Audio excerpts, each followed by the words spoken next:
Who really invented the internet? The untold story. Most of us use the internet every single day. But if I asked you who invented it, what would you say? Bill Gates? Steve Jobs? Maybe Tim Berners-Lee? The surprising answer is that none of them invented the internet. In fact, one of the most important inventions in human history doesn't really have a single inventor.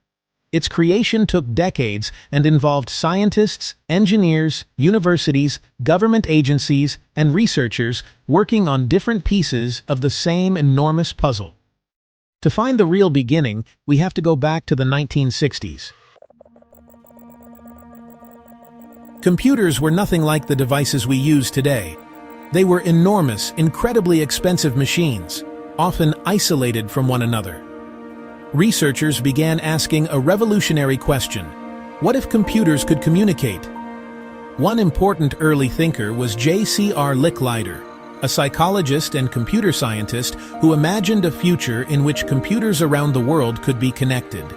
At the time, it sounded almost like science fiction, but the idea was beginning to take shape.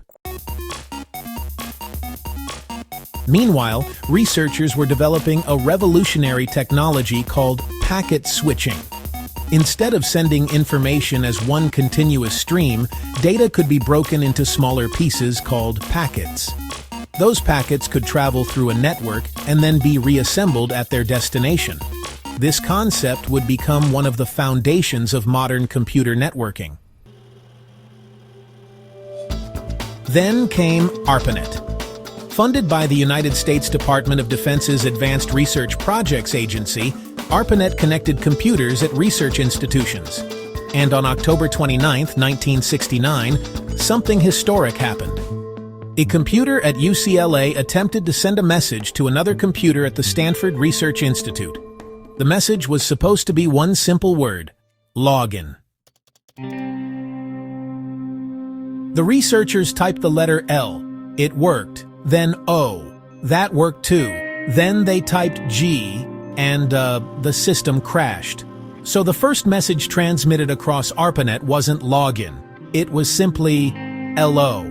Two letters that helped mark the beginning of a technological revolution. But ARPANET still wasn't the internet we know today. There was another major problem to solve. Different computer networks could exist, but how could completely different networks communicate with one another? That's where two names became incredibly important: Vint Cerf and Bob Kahn.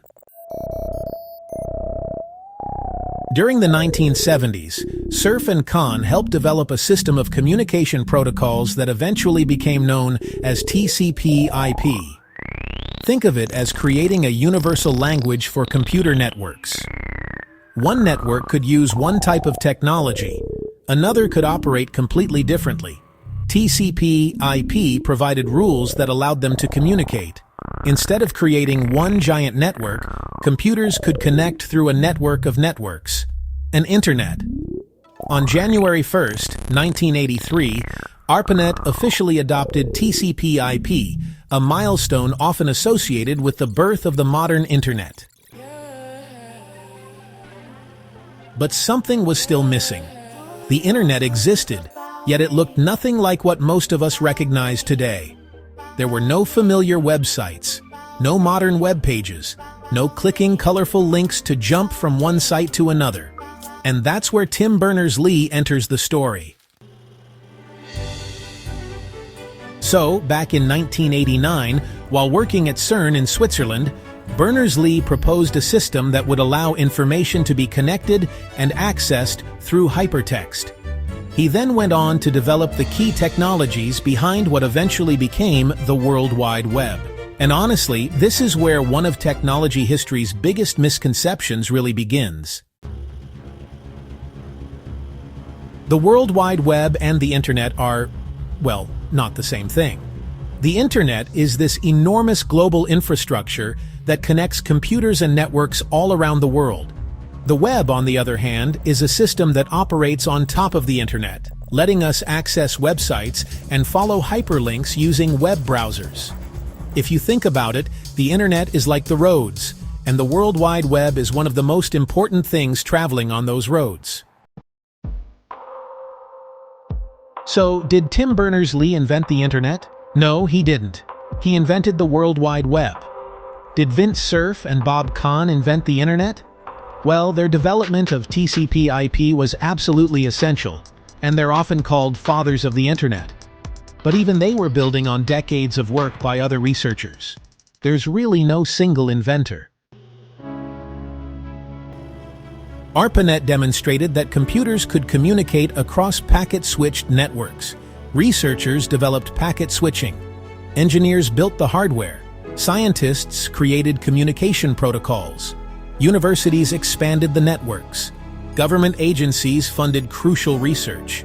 And eventually, countless separate ideas came together. Which brings us back to our original question. Who actually invented the internet? Perhaps the most accurate answer is nobody did. At least, nobody did it alone.